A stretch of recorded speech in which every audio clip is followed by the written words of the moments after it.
Alright guys, today I thought I'd go over our top 3 picks for tanks to use in tier 6 stronghold battles. Realistically, if you use these particular tanks for strongholds, you're going to have the ability to play effectively on any map in the rotation. This is because tier 6 strongholds basically relies on a principle of aggressive teamwork. Mobile tanks with high DPM tend to be the most effective during a team push.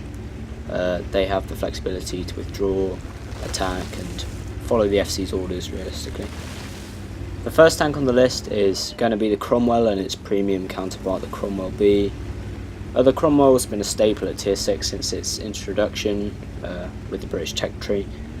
This is because it has best in class mobility, 64 km/h top speed and a power to weight ratio of 23.4. This is basically light tank mobility, so it works really well. Alongside the fantastic mobility, the tank has great gun handling and DPM, which make it really useful for rushing enemies in a push.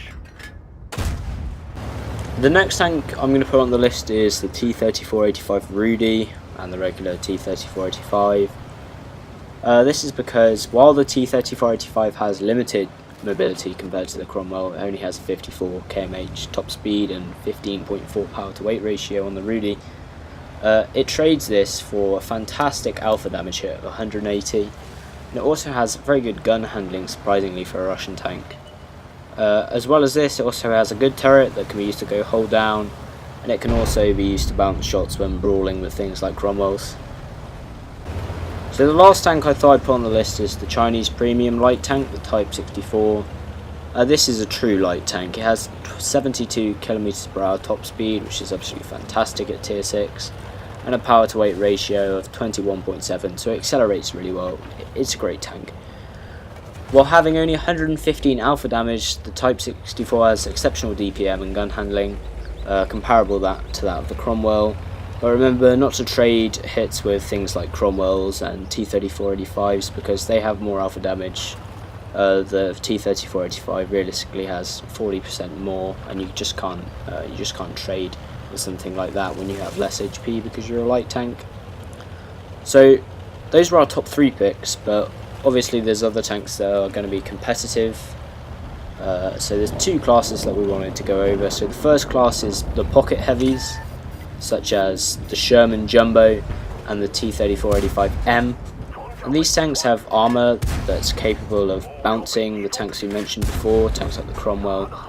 And these tanks can be useful delaying an enemy push. So for example, if you've pushed with your Cromwells etc. and they haven't done so well and the enemy counterattacks, these type of tanks can delay the enemy with their great armor and hold up the flank until the FC can come up with a new strategy or reorganize his Cromwells. And the second class are the autoloaders, so obviously the Skoda T25 and the STRV M4257A2. And these tanks can obviously be used to deal massive burst damage to things like Cromwells. Like most autoloaders though, they lack the flexibility to perform as consistency as things like the Cromwell, so you won't see them as commonly used. Alright guys, so thanks for watching this video. I hope it was relatively useful for you guys, and especially useful for new players that haven't played much competitive World of Tanks. So why not leave a like and subscribe, and we'll see you next time. I walk with the elephants, rolling with elephants.